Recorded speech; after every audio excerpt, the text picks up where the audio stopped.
औज़ुबिल्लाहिमिनश्शैतानिर्रजीम बिस्मिल्लाहिर्रहमानिर्रहीम।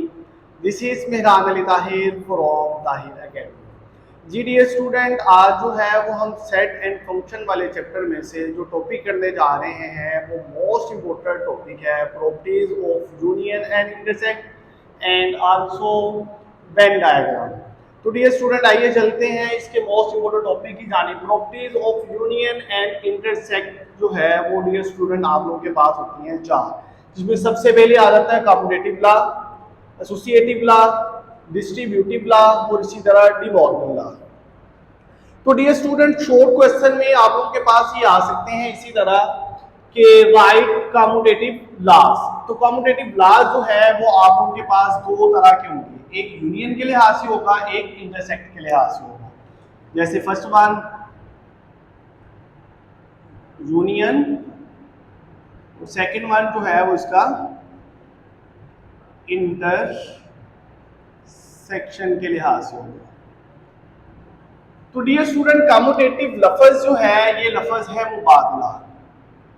मुबादला का लफ्ज जो है ये हमारे पास निकला है दो से, जिसमें दो सेट्स के रिलेशन होंगे। अब अगर आ जाएगा कम्यूटेटिव लॉ ऑफ यूनियन तो आपके पास आएगा A union B is equal to B union A. इसी तरह कम्यूटेटिव लॉ ऑफ इंटरसेक्ट अगर आएगा तो यहां पर आएगा A intersect B is equal to B intersect A. तो डियर स्टूडेंट, यहाँ पर शॉर्ट क्वेश्चन कुछ इस अंदाज में भी वो आप लोगों को दे सकता है कि राइट कम्यूटेटिव लॉज, तो आप लोगों को दोनों लॉज लिखने पड़ेंगे, कम्यूटेटिव लॉ ऑफ यूनियन भी and commutative law of intersect भी। इसी तरह अगर वो आप लोगों को ये कह देता है define commutative law of union, तो जस्ट आप लोगों ने ये राइट करना होगा। इसी तरह जो है वो right commutative law of intersect, तो आप लोगों ने जस्ट ये राइट करना होगा।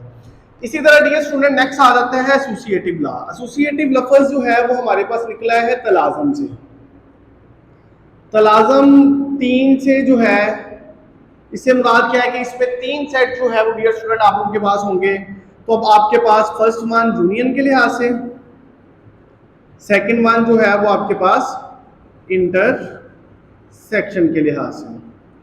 तो डियर स्टूडेंट, यहां पर एसोसिएटिव लॉ में आपके पास A union B union C is equal to A union B और साथ यूनियन सी आ जाएगा।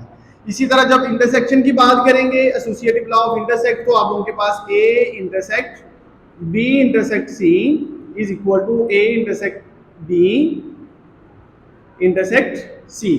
तो डियर स्टूडेंट, यहां पर जो है वो अब आप लोगों के पास शॉर्ट क्वेश्चन इस तरह आ सकता है राइट एसोसिएटिव लॉज, तो आप लोगों ने ये दोनों लिखने होंगे। अगर आ जाए right associative law of union तो आप लोगों ने ये लिखना है, right associative law of intersect तो आप लोगों ने ये लिखना है।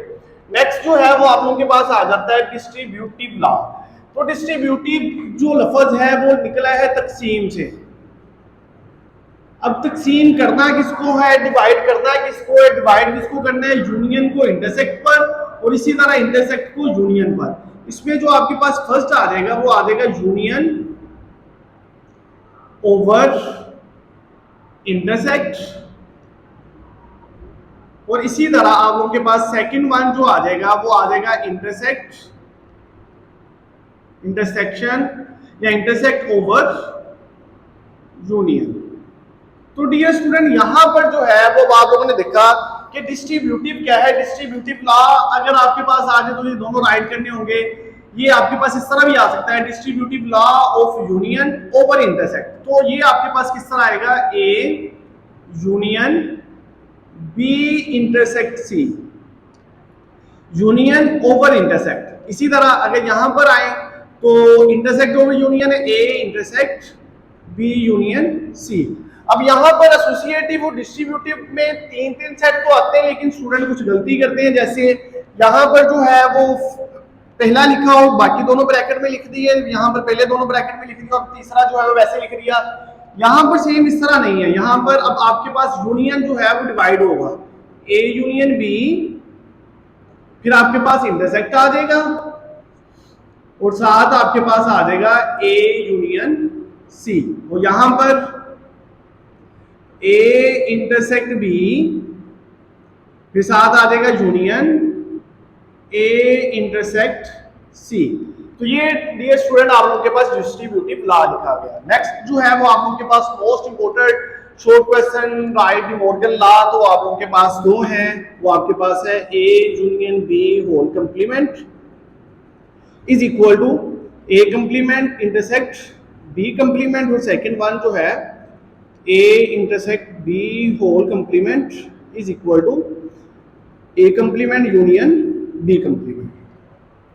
तो डियर स्टूडेंट ये थी properties of union and intersect. हमें एक्सरसाइज नंबर नेक्स्ट एक्सरसाइज पर जाने के लिए ये प्रॉपर्टीज बहुत अच्छे से याद होनी चाहिए, क्योंकि कुछ क्वेश्चंस में वो जस्ट प्रॉपर्टीज का नाम लेगा कि इसे जो है वो वेरीफाई करें डिस्ट्रीब्यूटिव लॉ को, वेरीफाई करें डी मॉर्गन लॉ को, तो वहां पर जो है वो हमें प्रॉपर्टीज जो है वो अच्छे तरीके से आनी चाहिए। नेक्स्ट डियर स्टूडेंट हमारा जो टॉपिक है वेन डायग्राम। मोस्टली स्टूडेंट जो है वो इस टॉपिक को बहुत ज्यादा मुश्किल समझते हैं। इसी तरह ये टॉपिक इंतहाई आसान है। सेट को रिप्रेजेंट करने का सबसे जो बेहतरीन पैटर्न है, सबसे जो इजीएस्ट वे है वो वेन डायग्राम है। लेकिन स्टूडेंट इसी से जो है वो बहुत ज्यादा खौफजदा होते हैं। आप लोगों ने खौफजदा नहीं होना, अच्छे तरीके से समझिएगा, इंशाल्लाह मुझे उम्मीद है कि आप लोगों को समझ आ जाएगी। डियर स्टूडेंट वेन डायग्राम जो है वो तीन तरीकों की बनती है। वो तीन तरीके कौन कौन से हैं? एक आप लोगों के पास आ जाएगा डिसजॉइंट, सेकेंड वन आपके पास आ जाएगा ओवरलैपिंग, और थर्ड वन जो है वो आपके पास आ जाएगा सबसेट। वेन डायग्राम में ये तीन तरह की जो है वो आपके पास डायग्राम बनती है। अभी आप लोगों ने जो प्रॉपर्टीज पढ़ी है सेट की वो कौन कौन सी है? यूनियन की है, इंटरसेक्ट की है, और इसी तरह जो है वो आपके पास कंप्लीमेंट आ जाएगा। तो उसमें आ जाता है दो सेट का डिफरेंस।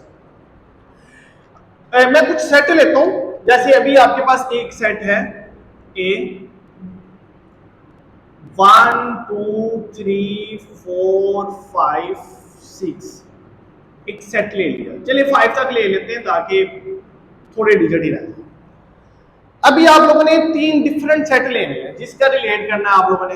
जैसे बी जो है वो मैं एक सेट ले रहा हूं B1, वो सेट ले रहा हूं मैं 6 7 8, ये ले लिया। फिर इसी तरह एक सेट ले रहा हूं मैं B2, वो आपके पास जो है वो ले लेता हूं मैं 4 5 6 एंड 7 ले लिया। और इसी तरह जो है वो एक सेट ले लेता हूं मैं B3, जो कि आपके पास आ जाएगा 3 एंड 4। डियर स्टूडेंट आप लोग अपनी मर्जी से भी इस टॉपिक को जो है वो सेट लेकर समझ सकते हैं, ताकि आप लोगों को आइडिया हो जाए कि इसके अलावा कोई रिलेशन बनेगा ही नहीं। मैं अभी क्वेश्चन जब आप लोगों के पास स्टार्ट करवाऊंगा तो मैं मजीद उसमें समझाऊंगा भी कि आप लोगों ने किस तरह अपनी मर्जी से सेट लेके भी जो है वो इस टॉपिक को समझ सकते हो। हम सबसे पहले जो है वो यूनियन वाली बात पर चलते हैं। जैसे यहां पर आ जाएगा यूनियन,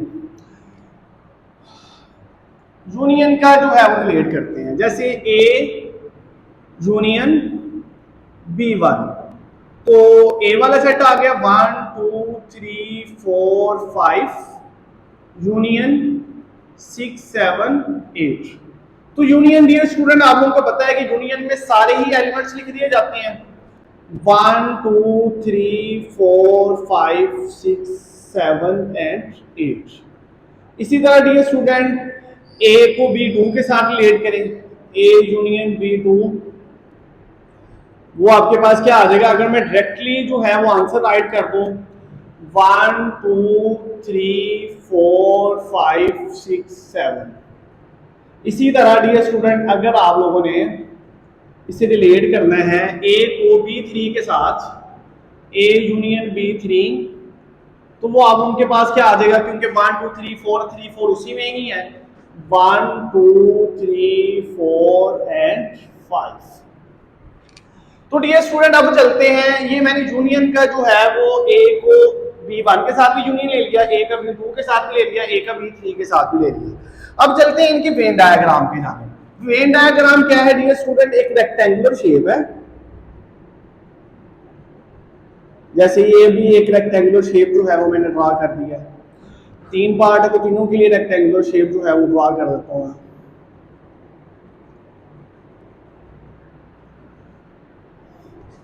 इसी तरह डियर स्टूडेंट यहाँ पर जो है वो एक रेक्टेंगुलर शेप जो है वो ड्रॉ हो।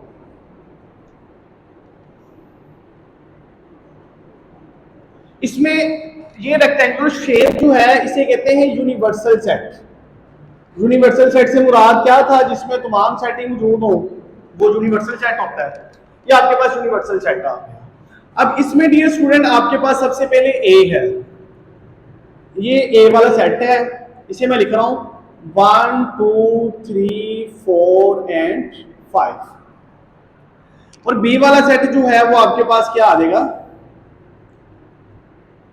इसी तरह 6 7 एंड 8। इसी तरह डियर स्टूडेंट यहां पर देखें ए और बी टू को जब आपने रिलेट किया, ए वाला सेट जो है वो आपके पास क्या है? ए वाला सेट जो है वो आपके पास है 1 2 3 4 एंड 5। बी वाला सेट जो है वो अब आपके पास 4 5 6 7 है। तो 4 5 तो इसमें मौजूद है, ठीक है, 4 5 तो इसमें मौजूद थे और 6 7 जो है ये आपके पास सेट में आ गया।